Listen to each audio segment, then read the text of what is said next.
There are 3 hospitals in Tacloban, and this is the only one working, if you could call it that. We have fractures, we have puncture wounds, lacerations.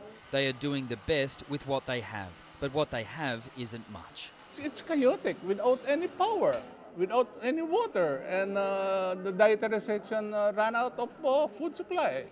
Conditions are far from sanitary. The floors are filthy, the smell is septic, and storm debris and surgical equipment is everywhere. They only have 1 generator for a 2-storey hospital. This can only light 3 rooms with bulbs, 3 bulbs. Right, this is the only source of power? Yes, as of now, yes. They ran out of morphine days ago. They have only painkillers in tablet form and patients who need much more than that. Both legs are paralyzed, typhoon related, major.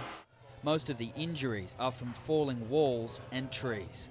With possible rib fracture, but due to the absence of X-ray, we are not yet certain. Despite the lack of painkillers, they are suffering in silence. If he was not operated, the infection will spread and he could die. So we started the antibiotics, but he needs intensive care unit, not on a hallway. Yes.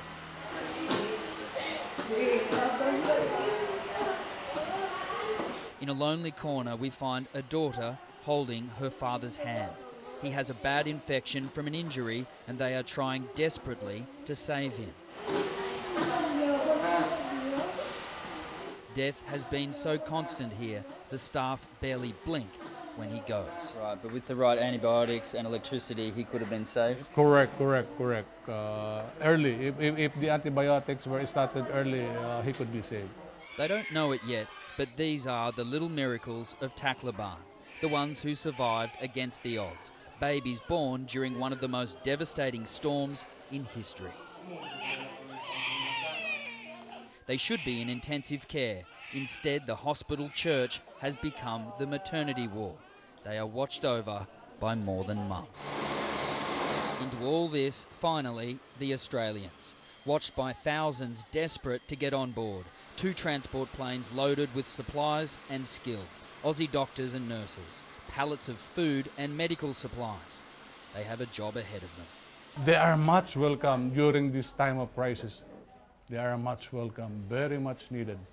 Denham, Hitchcock, 9 News, Tacloban.